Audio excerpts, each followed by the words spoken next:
eliminasi TBC pada tahun 2030. Baik pendengar PR, untuk lebih jauh kita akan berbincang dengan 3 narasumber yang telah hadir di PR FM. Silakan Anda juga bisa melakukan interaksi bersama kami melalui 0818811075. Baik pendengar PR, di studio PR FM ini juga telah hadir Ibu Dr. Hajah Rosye Arosdiani Apip M.Com Wilujeng Enjing. Assalamualaikum Bu Rosye. Waalaikumsalam Wilujeng Enjing. Iya, sehat selalu ya, alhamdulillah bisa silaturahim lagi. Walaupun protokol kesehatannya tetap dipakai ya, Dok ya. Iya, baik. Kemudian juga saya ditemani oleh Mas Ali, ini dari IUTBLK NU Kota Bandung. Assalamualaikum Mas Ali. Waalaikumsalam warahmatullahi wabarakatuh. Baik, dan juga satu lagi ada Bapak Ustadz Azi Hisan dari PCNU Kota Bandung. Assalamualaikum Pak Ustadz Azi. Waalaikumsalam warahmatullahi wabarakatuh. Baik, kita saat ini yang jadi banyak pemberitaan juga nih Bu Dokter ya, karena Jumat kemarin itu kan kita sudah selesai PSBB begitu ya, sudah selesai PSBB Jawa Barat termasuk Kota Bandung, tapi tentu saja bukan berarti semua sudah bebas begitu ya.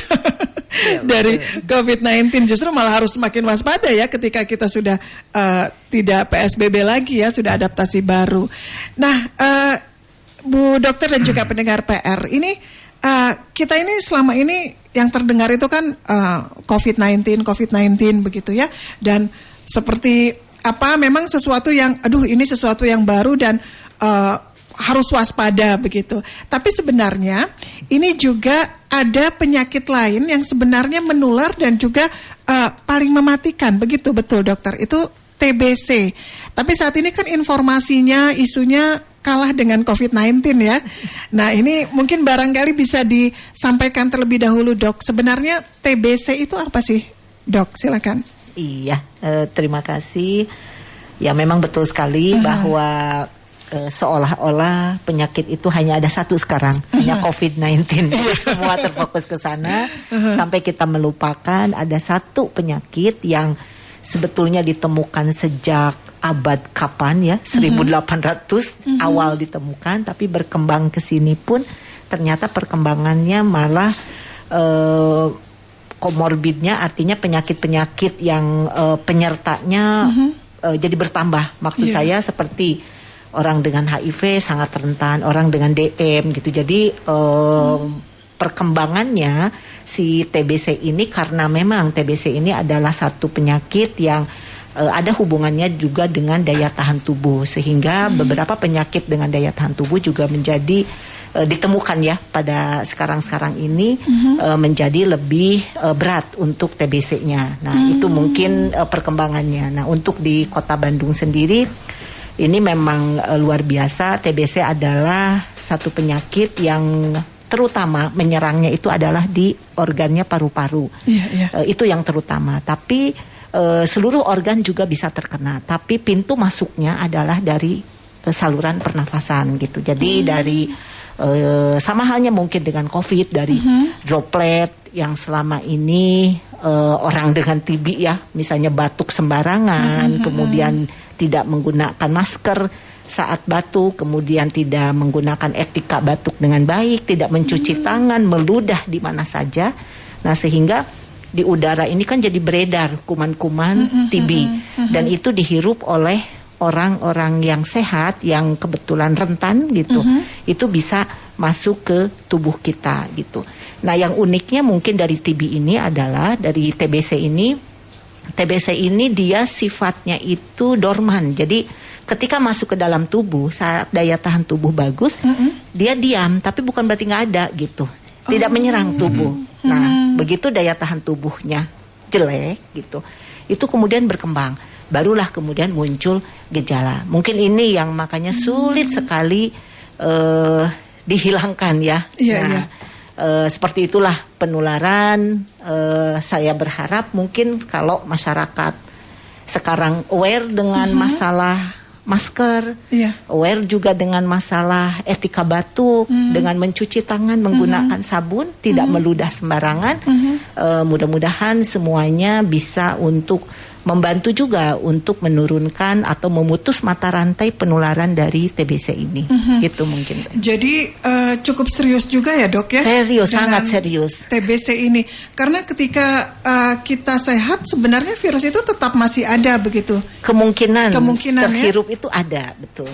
Karena berarti berbeda dengan COVID-19. Maksudnya bukan hanya dari droplet saja tapi dari udara juga. Ya, si dropletnya sebetulnya dari droplet, tapi dropletnya dia kan ada di airborne ya, lebih sebetulnya lebih mudah ya penularan dari TBC ini. Baik, dan ini sebenarnya sudah lama ya untuk TBC ini ya. Betul, Jadi ini TBC memang ini. PR kita sejak zaman dahulu yang bukan semakin hilang, tapi terus kita berusaha mencari semakin banyak ditemukan. Makanya kita harus betul-betul berkomitmen itu dari semua pihak, termasuk masyarakat, termasuk juga sektor-sektor swasta. Kita banyak dibantu oleh banyak pihak untuk menyadarkan, dan kita harus berusaha bersama-sama untuk mengakhiri TB ini, yaitu eliminasi TB yang tadi disampaikan pada tahun 2030.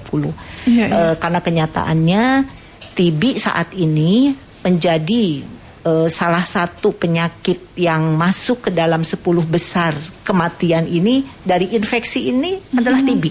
Yang lain itu sudah tergantikan dengan penyakit-penyakit tidak menular. Penyebab kematian terbanyak saat ini di Indonesia ataupun di Kota Bandung sendiri sudah terbanyaknya sekarang dengan DM, kemudian hipertensi, stroke, gangguan jantung, dan banyak penyakit tidak menular lainnya. Nah, satu-satunya yang masih bertahan masuk ke sana itu adalah dari TBC. Dari begitu. TBC, yang dari infeksi, TB ini. betul. Aduh, betul ya. Betul ya, saya juga karena saya kan masyarakat biasa begitu ya. Oh iya ya, ada penyakit yang memang menular begitu seperti TB ini. Ada juga misalkan kayak demam berdarah juga sekarang kan perlu diwaspadai dan lain sebagainya. Artinya begini dok, bahwa penyakit yang menyerang paru-paru itu beragam jenis ya dok ya? Iya, kan betul. kita tahu sekarang ini COVID-19 katanya pada paru-paru, termasuk TB juga sama ya, kepada paru-paru juga TBC ini. Iya, betul. Itu kan beda kuman ya. Beda kuman, beda jenis penularannya, beda segala macam. Mungkin kalau COVID karena sebelumnya tidak pernah ada, dan baru ada di dunia pun adalah satu jenis penyakit yang baru. Jadi memang masuk ke dalam kategorinya adalah emerging disease yang sebelumnya tidak pernah ada menjadi ada gitu.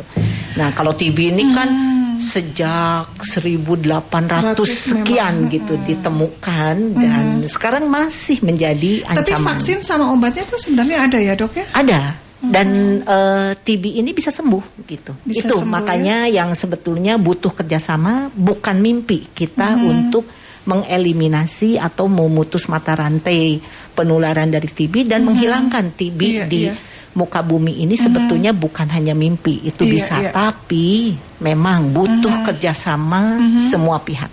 Baik, pendengar PR, saya masih berbincang dengan Dr. Hajah Rosdiani dari Dinas Kesehatan Kota Bandung ya Bu ya? Iya, betul. Beliau ini adalah Kabid Pencegahan dan Pengendalian Penyakit Dinas Kesehatan Kota Bandung.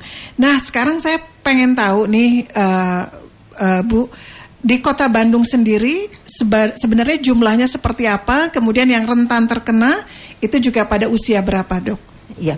Untuk Kota Bandung tahun lalu saja kita sudah menemukan 11.959 kasus.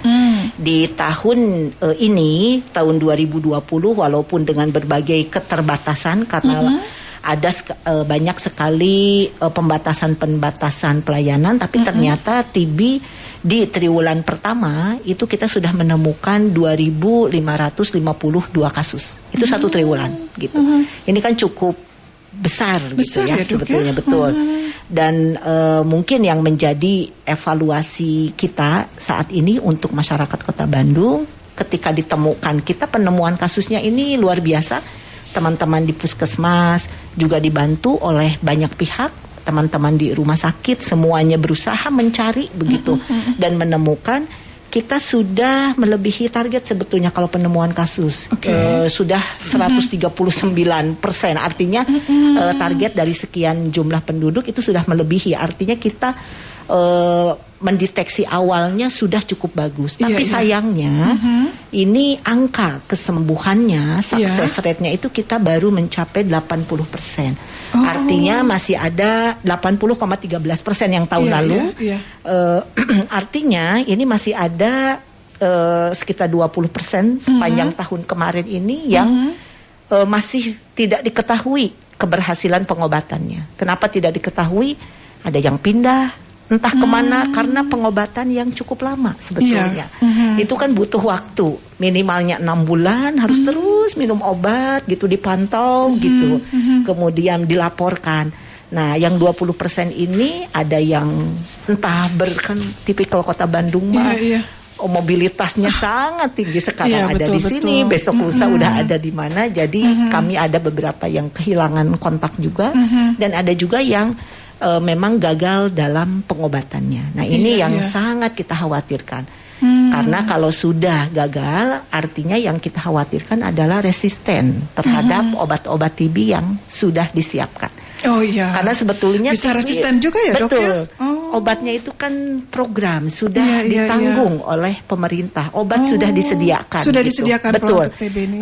Mudah sekali didapatkan. Silahkan datang ke puskesmas. Bahkan kami pun sudah berkolaborasi dengan beberapa klinik swasta gitu ya.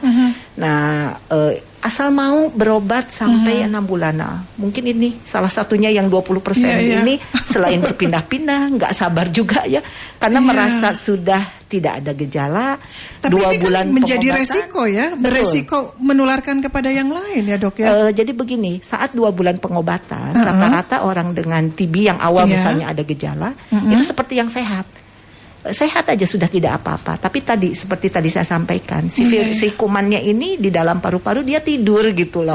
Makanya kenapa kita harus sampai 6 bulan supaya si kuman ini terus minum obat sampai habis betul-betul. Yang tidur-tidur itu begitu betul. Ya. Gejalanya pada yang bersangkutan 2 bulan pengobatan juga udah seger lagi, udah tidak terasa apa-apa. Inilah yang dibutuhkan kerjasama kesabaran dari pasien-pasien supaya dan harus ada yang mendampingi kan, Dok ya, biasanya begitu sekali, ya. Betul sekali. Ya. Waduh, ini pendengar PR memang satu sisi bahkan melebihi target, tapi juga menyedihkan ya kalau harus dalam 1 triwulan saja sudah di atas 2.000 begitu ya, Dok ya. Artinya bahwa ini perlu keseriusan kita juga nih sebagai masyarakat begitu ya, bahwa apa yang harus kita lakukan agar terhindar dari TB begitu. Baik, nanti di depan juga saya masih akan berbincang dengan narasumber lainnya. Kita akan break dulu sejenak. Baik, pendengar PR, Anda juga bisa menyampaikan interaksi bersama kami melalui 081 881 1075. Saya akan kembali selepas beberapa informasi berikut ini.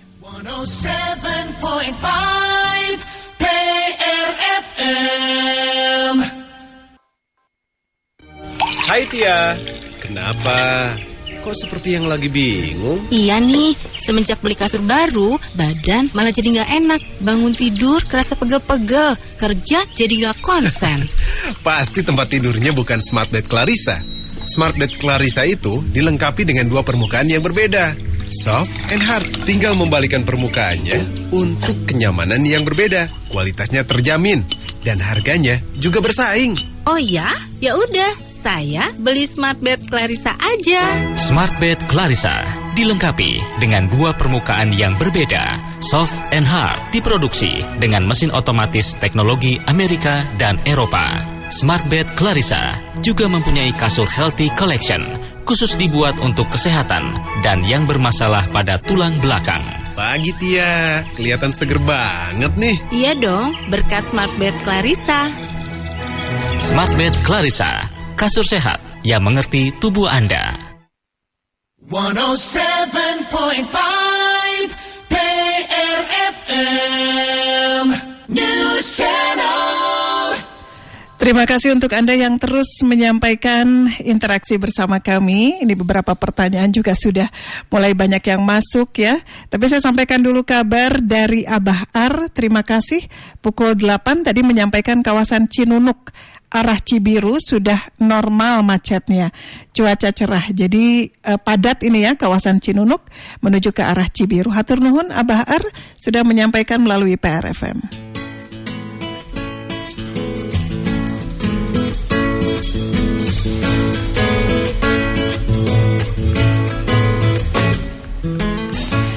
Baik, kalau tadi saya sudah berbincang dengan Kabid Pencegahan Pengendalian Penyakit Dinas Kesehatan Kota Bandung, Ibu Dr. Rosya, dan saat ini saya akan beralih dulu nih ke Mas Ali.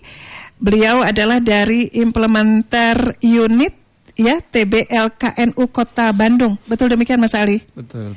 Oke. Tapi mungkin kita akan coba sosialisasikan dulu, mungkin bisa diperkenalkan dulu ini sebenarnya apa, silakan Mas Ali. Oke, terima kasih Mbak. Kalau IU sendiri merupakan bagian atau kepanjangan tangan dari SR khusus Lembaga Kesehatan Pengurus Besar Nahdlatul Ulama.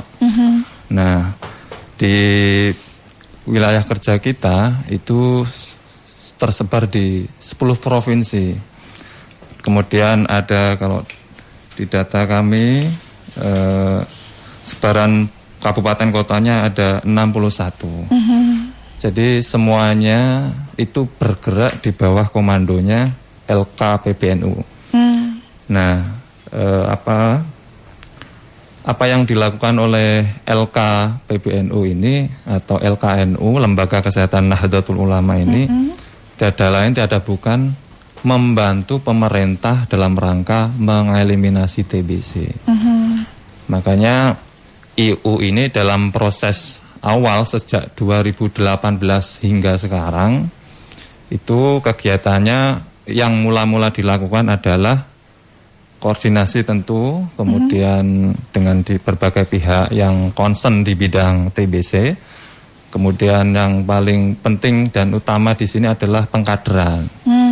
Jadi kita IU sebagai ujung di level kota itu melakukan kegiatan pengkaderan TB. Jadi kita kerjasama sama Dinkes, mohon izin, mohon arahan terkait kader-kader yang disiapkan untuk membantu dalam program ini. Dan alhamdulillah Bandung sudah ada 12 puskesmas yang bekerja sama dengan Lembaga Kesehatan Nahdlatul Ulama.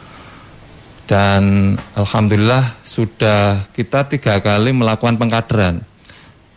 Tahun 2018, kemudian 2019 2 kali. Jadi total kita punya sebaran kader 94 kader di 12 puskesmas. Iya. Baik, sedikit saya ingin tahu dulu ini dari LKNU sendiri, Lembaga Kesehatan Nahdlatul Ulama ya. Ini tapi tidak fokus ke TB saja, maksudnya untuk penyakit lain juga sama begitu, melakukan kegiatan pengkaderan dan lain sebagainya. Nah, khusus kalau yang lain saya kurang paham ya, karena tugas dan mandat saya di wilayah ini. Kalau yang ini ya hanya khusus TBC. TB saja ya. Fokusnya. Baik. Nah, ini saya menarik sekali. Saya ingin tahu tadi ini berarti bekerja sama dengan puskesmas juga ya, Mas betul, ya. Betul. Dan juga ada pengkaderan TB. Maksudnya pengkaderan TB itu seperti apa? Nah, dalam prosesnya kita mohon izin sama dinas, kemudian puskesmas, kita minta calon-calon kader yang siap untuk membantu bersama LKNU dalam rangka proses kegiatan di lapangan. Nah, dalam kelanjutannya nanti kader itu kita latih, kita kasih wawasan soal TBC, bagaimana TBC dan seterusnya, kemudian apa yang harus dilakukan sebagai kader TB LKNU. Makanya di kader itu kegiatannya selain pertama adalah investigasi kontak. Investigasi kontak itu kita menggali atau men-screening lingkungan pasien TB. Jadi misalkan ada satu pasien TB, di lingkungannya 20 kontak harus kita screening. Nah, itu untuk memastikan lingkungannya sehat. Nah, itu alasan untuk deteksi dini agar bagaimana TB segera teratasi atau tertangani dalam prosesnya. Kemudian selain investigasi kontak, kita juga melakukan sosialisasi. Nah, sosialisasi ini sifatnya lebih ke edukatif ya. Jadi kita datang menyampaikan informasi TBC di berbagai forum tergantung kenyamanan kader. Baik di forum PKK, pengajian, macam-macam itu kita sampaikan. Barangkali di sana banyak orang yang merasa terpanggil untuk mengetahui lebih banyak tentang TBC ini, sehingga kader ini membantu memfasilitasi untuk menyampaikan ke puskesmas. Biasanya kader membawa surat rujukan. Nah, surat rujukan itu diantar oleh kader, atau kalau enggak ya Pak calon terduga itu ngantar sendiri. Gitu. Baik. Saya ingin tahu apakah masyarakat dalam screening tadi ya, melakukan investigasi gitu, apakah menerima positif? Karena kan ya Dok ya, maksudnya ini kan, oh ini dari mana nih, misalkan dari NU, taunya dari NU gitu kan. Mungkin ada juga masyarakat yang menolak, enggak deh, saya mau misalkan biar aja saya sendiri atau lain sebagainya, yang pada akhirnya justru malah lolos tidak terscreening dan itu berbahaya begitu ya. Bagaimana respon masyarakat ataupun juga pemahaman kepada masyarakat bahwa sebenarnya LKNU ini memang memberikan banyak manfaat dan juga itu tadi untuk memutus mata rantai penyebaran TB ini, Mas? Iya, betul. Memang secara kita harus akui bahwa banyak masyarakat kita masih belum sepenuhnya sadar sehat ya. Iya. Artinya butuh bujuk rayu gitu. Jadi seringkali kader itu ya merayu-rayu gimana caranya, pokoknya para calon yang terduga dan hasil screennya mendekati positif itu kita anjurkan untuk kasih rujukan supaya kepastiannya jelas apakah ini benar-benar hanya hasil screening doang, apa hasil tesnya juga sama, dan itu kan harus dipastikan. Nah, dalam rangka membujuk itu memang banyak kader mengalami agak kesulitan ya, karena itu tadi banyak yang seringkali males ke puskesmas karena antri dan seterusnya itu, sehingga ini menurut saya kesadaran kita memang belum sepenuhnya ya, belum sepenuhnya kesadaran sehatnya tingkat tinggi. Makanya kita berharap melalui forum ini juga masyarakat dimanapun berada, karena di momen ini kan momen penting Hari TB sedunia itu, bahwa mari kita hentikan TB ini. Dan satu lagi Mbak yang sering terjadi di masyarakat adalah soal stigma. Nah, stigma ini barangkali nanti Ibu Kabid bisa lebih menjelaskan ya, soal stigma ini sangat berbahaya. Baik, sedikit mungkin bisa ditambahkan tadi setelah investigasi kontak, kemudian juga ada penyaranan untuk bisa diperiksa begitu ya. Itu didampinginya sampai dengan tahap mana nih Mas Ali? Nah, kita biasanya sampai tahap puskesmas tes itu. Oh gitu ya. Jadi makanya ada seringkali banyak kasus teman-teman kader itu sampai nganter pakai sepeda motor atau pokoknya dikasih gimana caranya mau berangkat. Itu kasuistik sih, cuman pada umumnya ya proses-proses itu. Makanya selain soal mengetes, kita juga mendampingi dalam wilayah kesembuhan. Jadi gimana caranya orang yang positif ini dipantau pengobatannya lancar nggak selama 6 bulan sebagaimana yang disampaikan Bu Kapit tadi. Jadi 6 bulan dipantau secara intensif, gimana hasilnya lah nanti dipastikan ke puskesmas. Tapi saya ini sih penasaran ke Mas Ali, menanyakan bahwa kan Mas Ali di gugus tugas Kota Bandung lah begitu ya. Masalahnya kan ini kota begitu ya Bu ya, berbeda misalkan kita dengan di desa begitu ya, yang memang masyarakatnya cenderung masih manut begitu, nurut gitu ya, ketika ayo saya antar. Tapi kalau di kota itu kan sudah lain budaya dan perilakunya begitu, malah mungkin terkadang merasa saya nggak perlu dibeginikan begitu. Itu bagaimana tuh? Ada berapa orang sih kader di ini? Kader kita khusus Kota Bandung itu 94 orang tersebar di 12 puskesmas. Nah, kalau kita berhadapan dengan orang yang seperti itu ya pelan-pelan Mbak biasanya.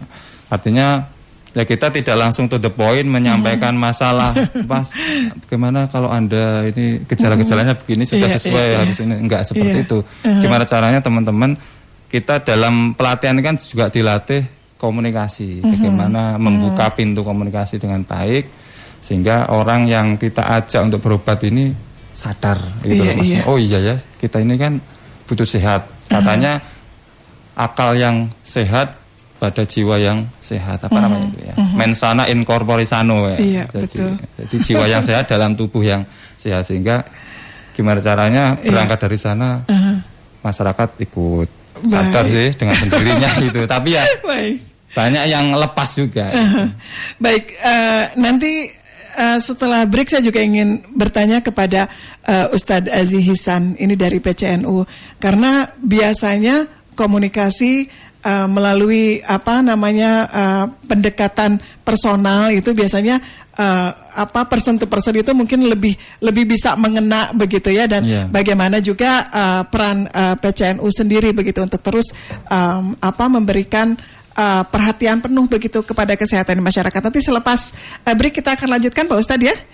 Baik pendengar PR, tentu saja ini menjadi hal yang sangat serius sekali pendengar PR.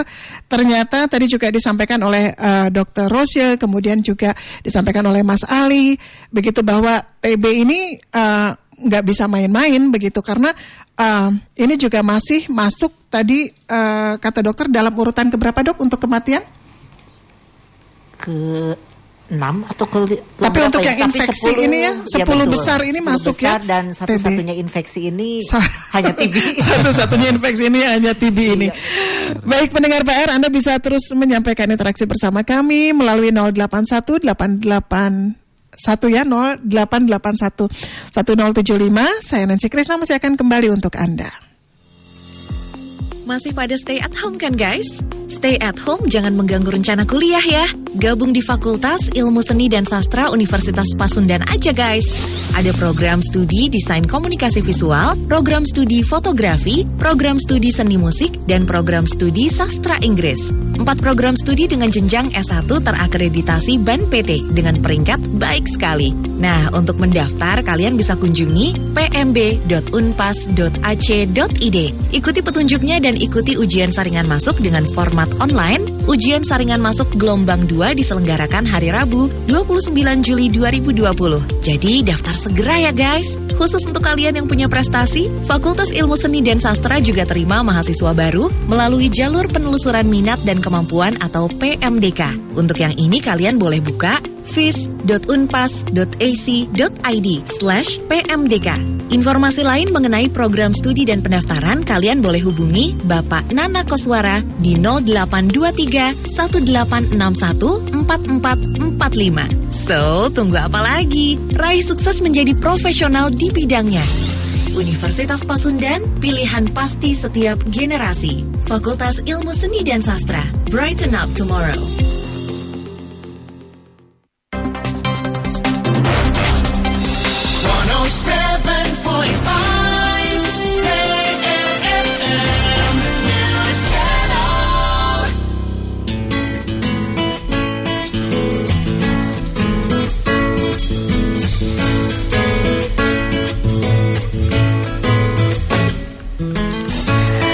Pendengar PR masih dalam rangkaian peringatan Hari TBC Sedunia dengan tema It's Time. Berarti ini sudah saatnya kita melek nih.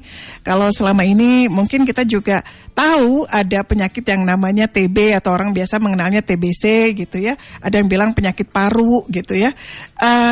Ternyata data yang ada saat ini masih menunjukkan jumlah yang cukup tinggi pendengar PR, dan ini juga masuk dalam 10 besar penyakit yang cukup mematikan.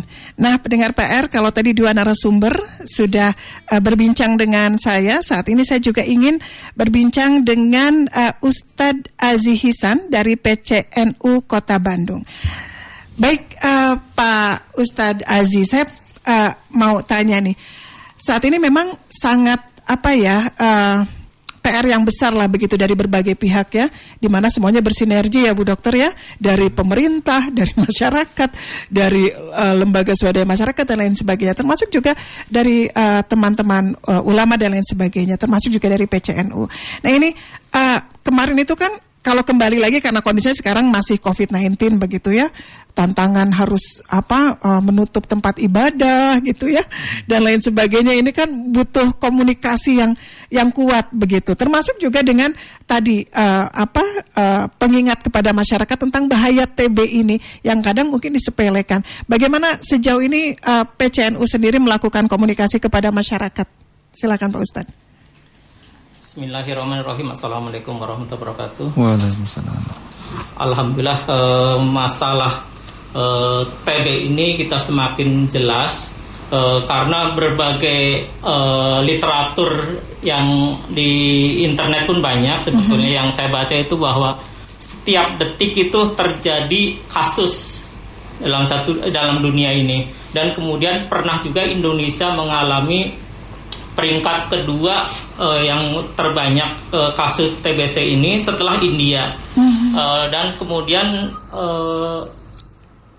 untuk masyarakat ini mungkin belum begitu banyak memahami tentang gejala-gejala ini. Tapi kalau misalkan yang selama ini ditangani adalah yang TB aktif, sedangkan yang TB laten itu yang kadang diabaikan oleh masyarakat karena apa itu TB laten? TB laten itu jadi kalau dalam COVID-19 itu merasa tidak bergejala gitu, tapi di dalamnya ada gitu. Iya. Nah, itulah yang harus diberikan pengarahan atau penjelasan tentang TB itu sendiri. Jadi kita sebaiknya jemput bola dengan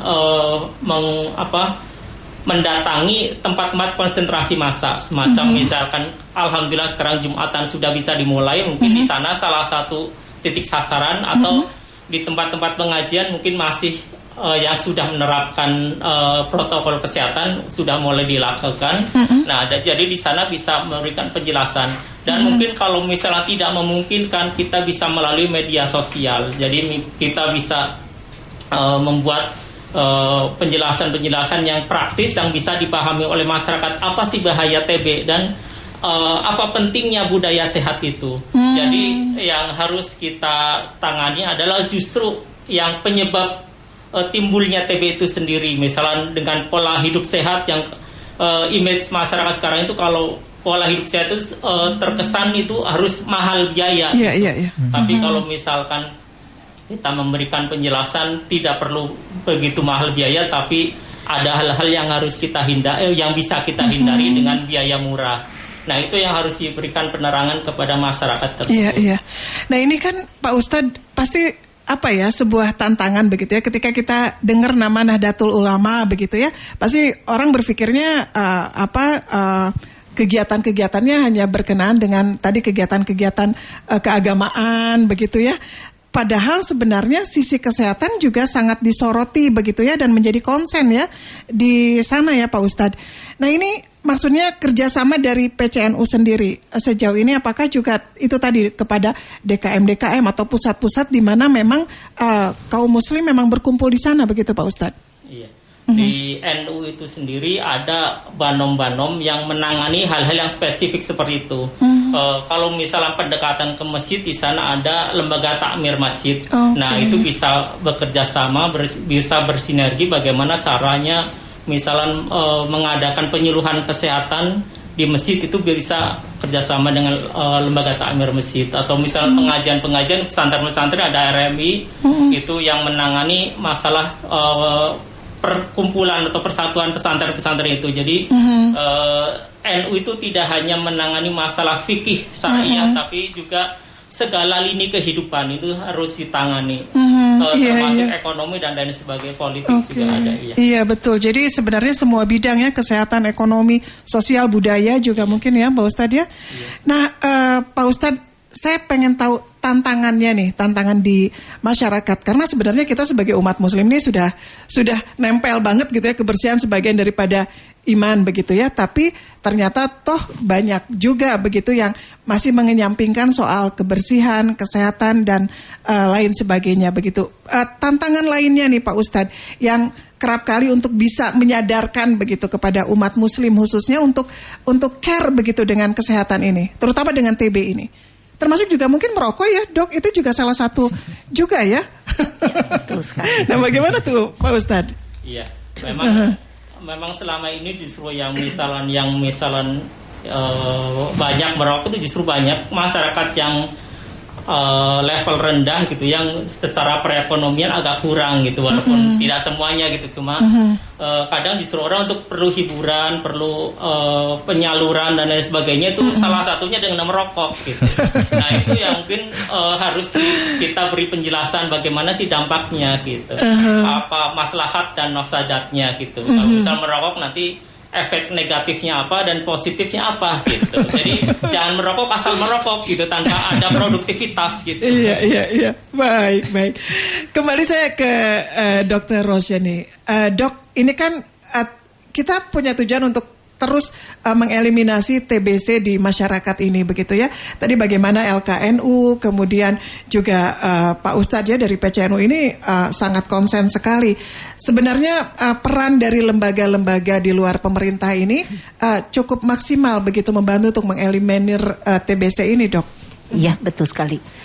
Kami sangat beruntung ya, Kota Bandung begitu banyak disupport tidak hanya dari pemerintah saja. Seperti kita ketahui bahwa pembangunan di Kota Bandung atau dimanapun juga kita tentunya akan melibatkan banyak pihak.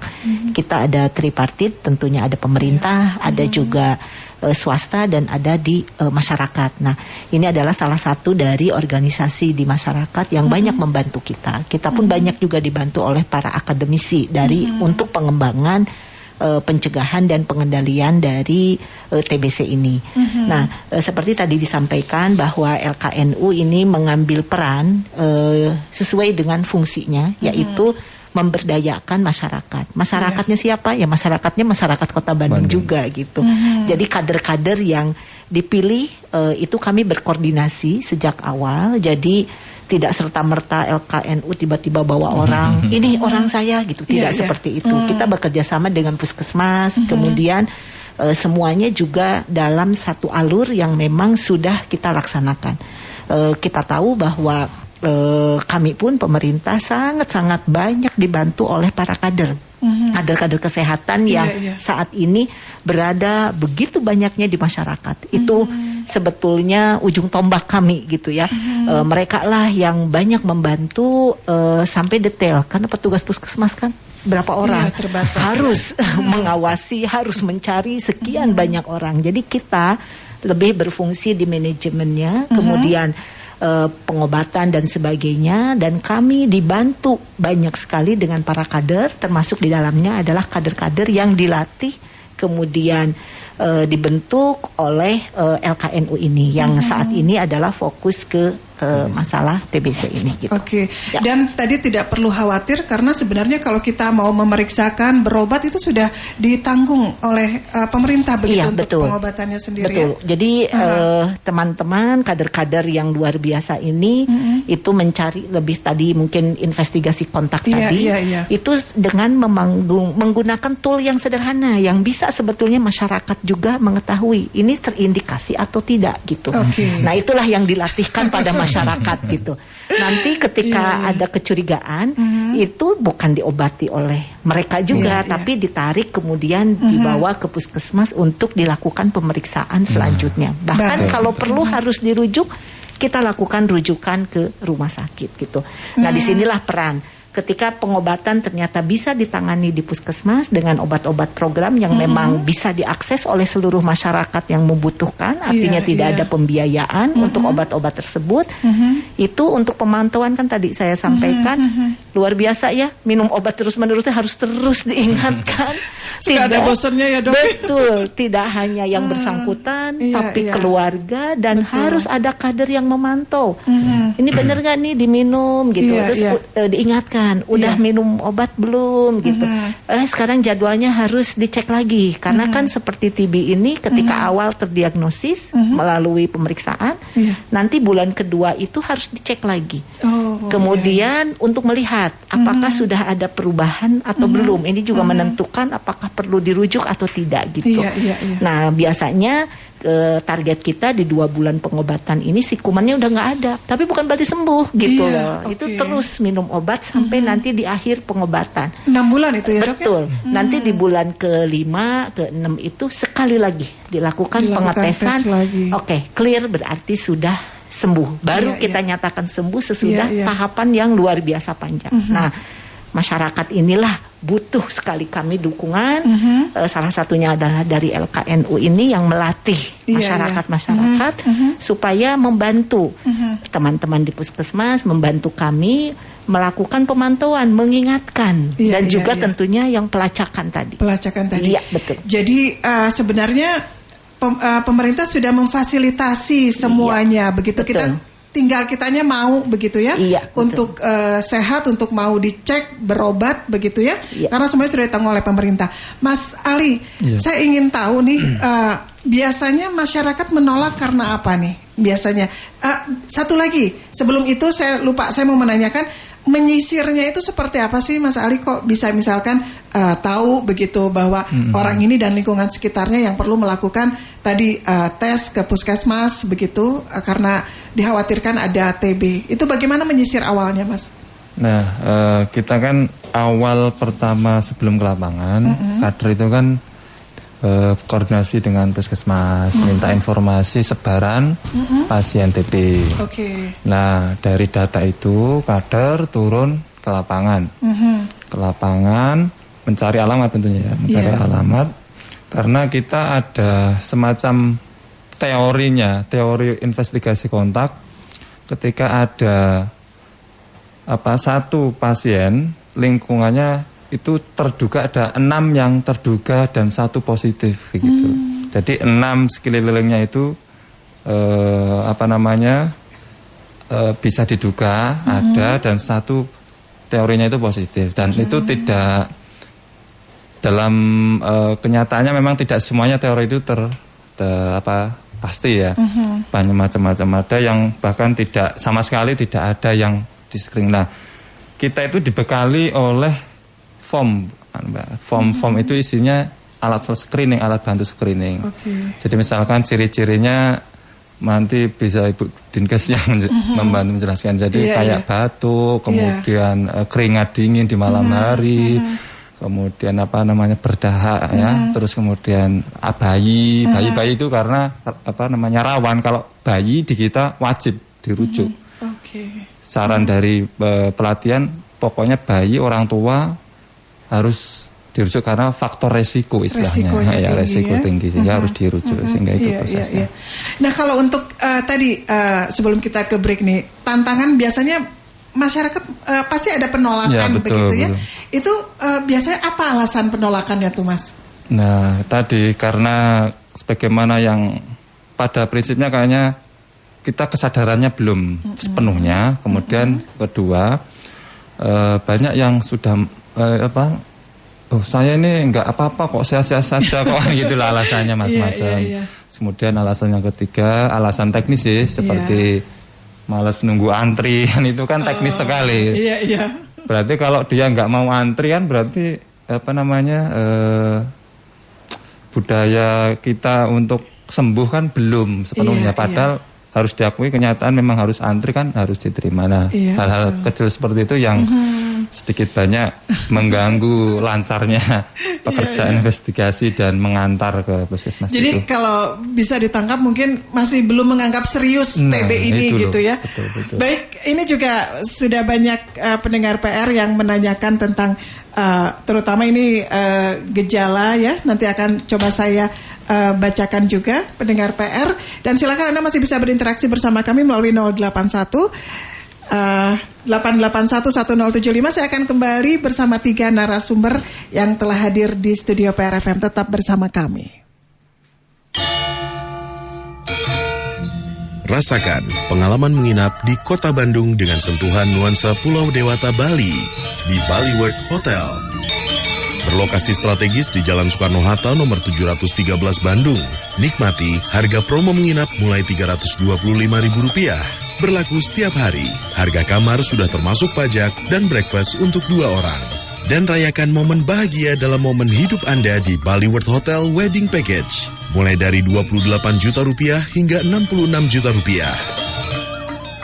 Informasi lebih lanjut hubungi Bali World Hotel Jalan Soekarno-Hatta nomor 713 Bandung. Telepon 022 733 2088 dan kunjungi website kami di www.baliworldhotel.com.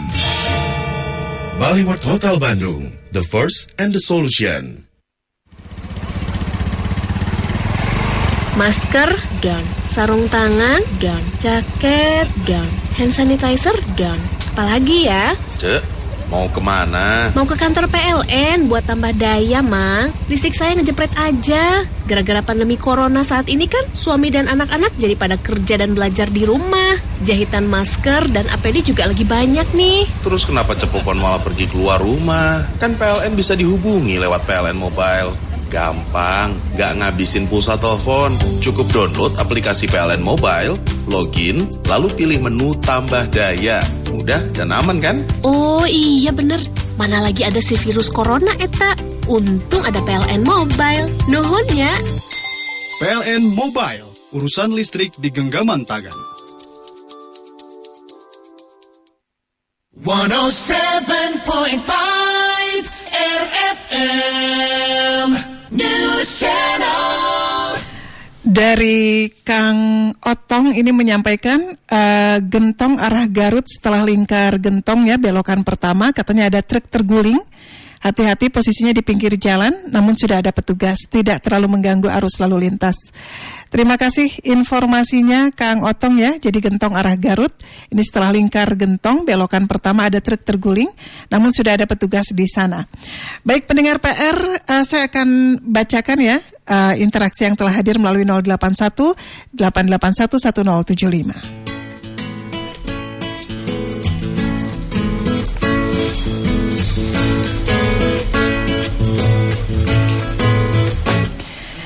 Baik, Bu Dokter, saya coba rangkum saja ya.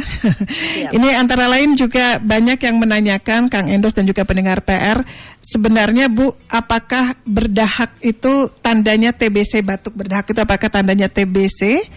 Kemudian juga ini ada dari Kang Andri yang menyampaikan anak saya 2 tahun TB dan sudah pengobatan selama kurang lebih 6 bulan. Bulan sekarang sudah tamat. Cuma rewelnya kalau mau minum obat, karena kan minum obatnya harus perut kosong. Terus setelah udah minum obat, diharuskan puasa 2 jam. Mungkin kalau orang dewasa nggak jadi masalah. Cuma kalau anak kecil kan nggak ngerti puasa itu harus gimana. Ya dengan keteguhan kita sebagai orang tua, alhamdulillah akhirnya tamat juga pengobatannya. Saya baru tahu ternyata memang ada 6 bulan dan tantangannya luar biasa ya, apalagi yang punya anak kecil seperti ini. Mungkin dokter bisa menjawab dulu tadi, apakah batuk berdahak itu sudah menandakan TB kata, dan tanda-tanda awalnya seperti apa?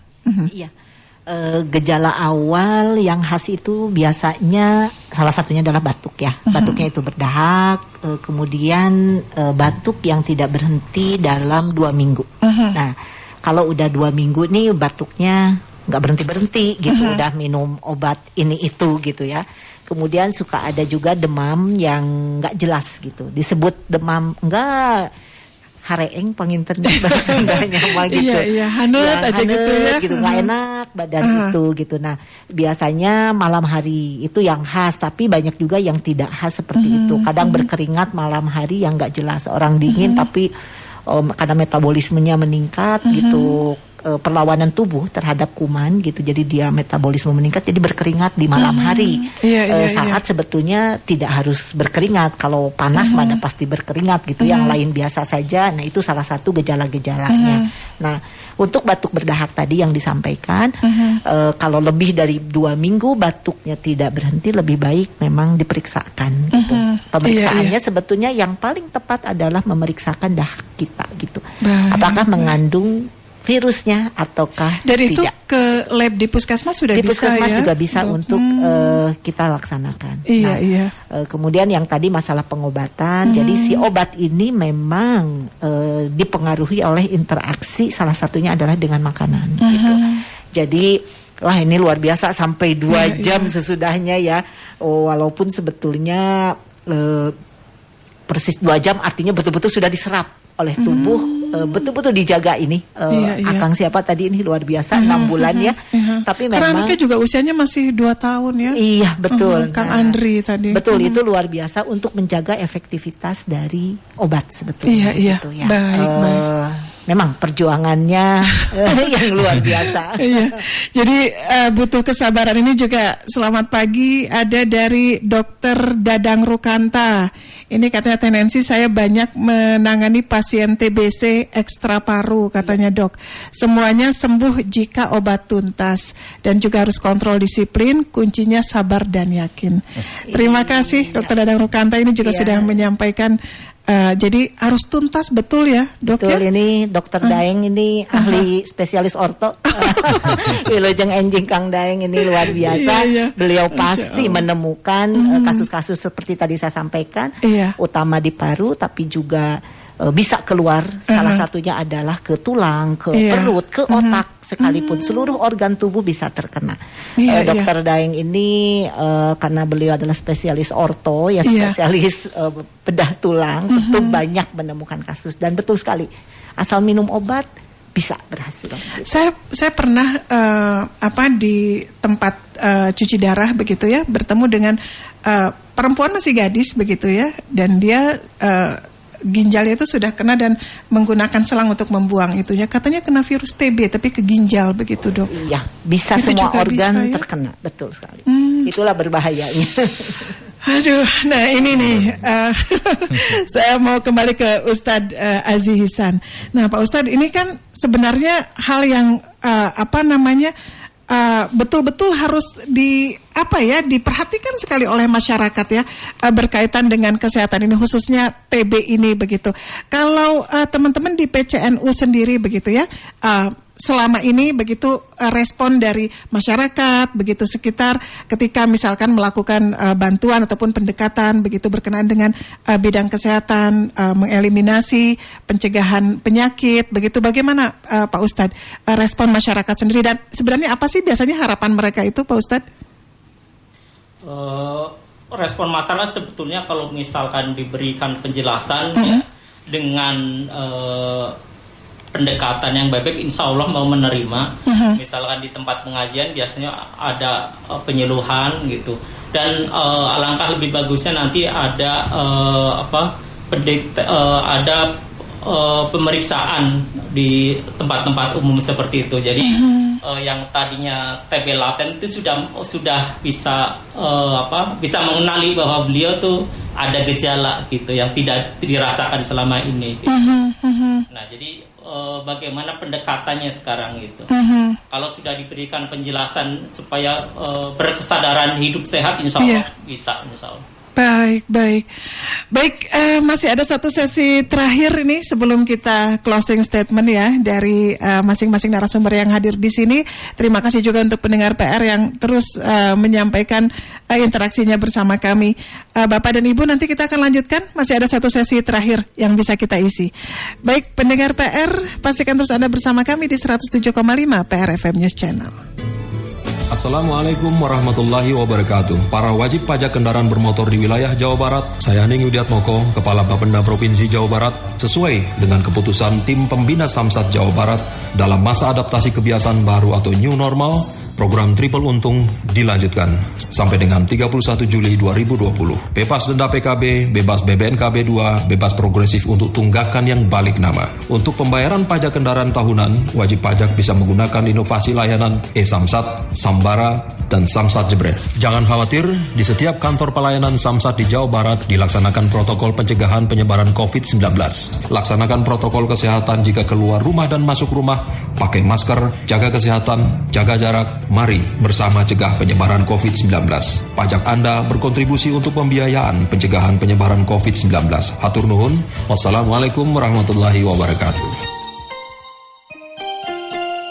Informasi ini dipersembahkan PRFM News Channel.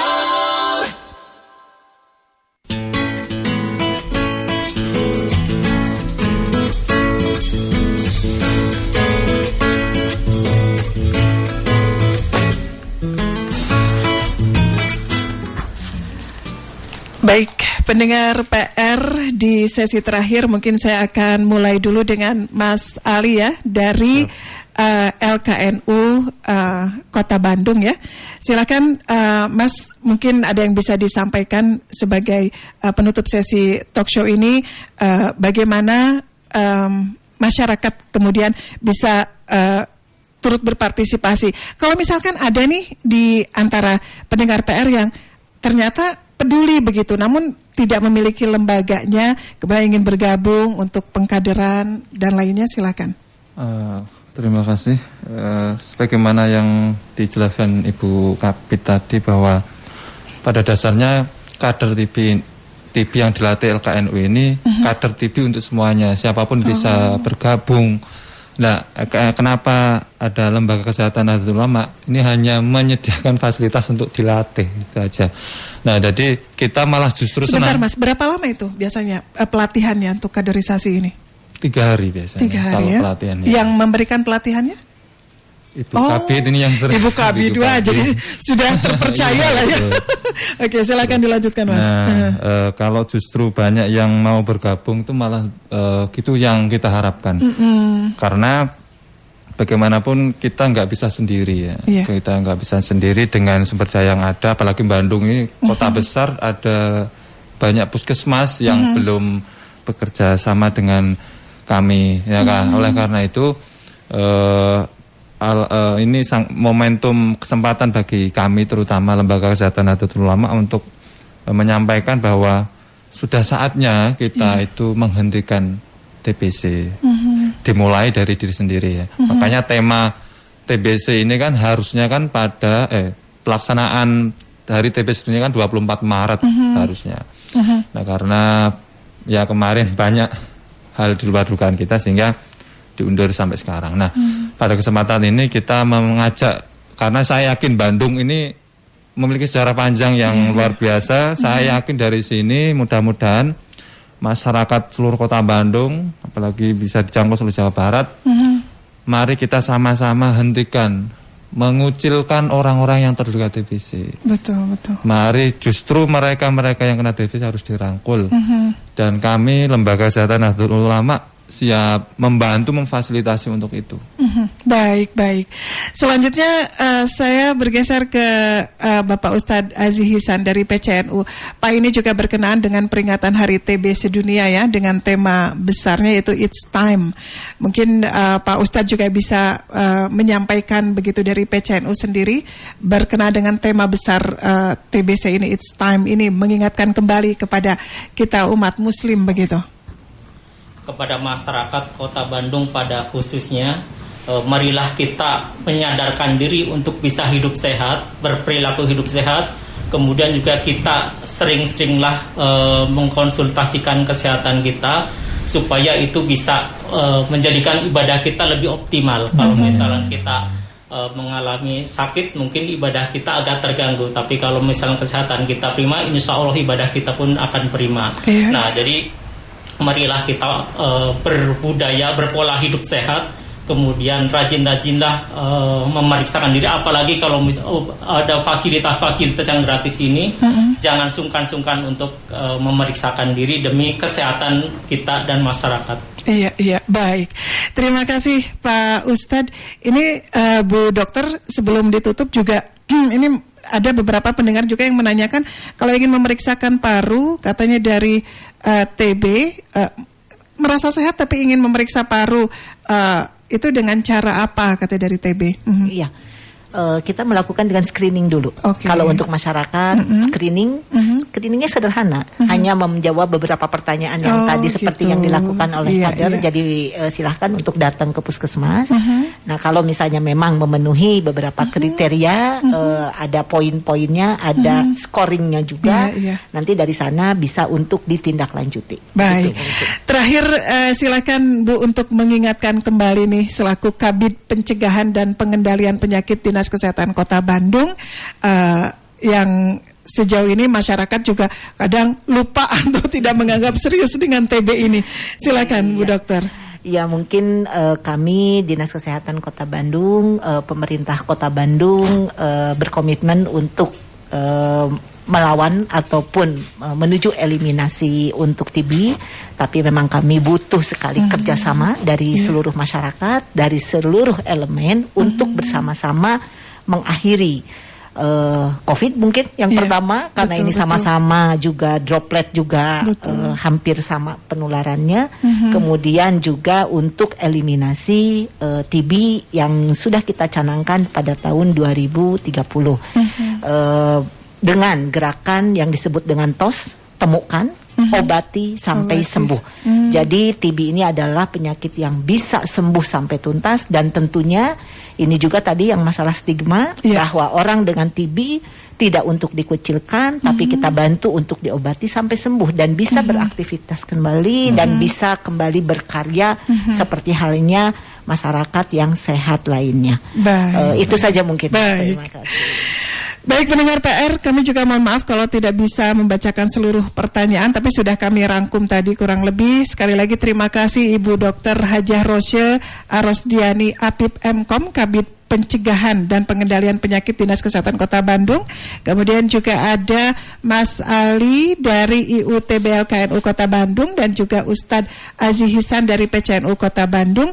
Insya Allah seluruh masyarakat Kota Bandung semakin sehat dan semakin sadar tentang kesehatan. Terima kasih pendengar PR. Saya juga sekaligus menutup kebersamaan kita dalam pagi ini ya. Selepas ini ada rekan saya Dona Dameria yang akan melanjutkan interaksi pagi sampai dengan siang hari nanti. Saya Nancy Krisna, selamat pagi. Assalamualaikum warahmatullahi wabarakatuh.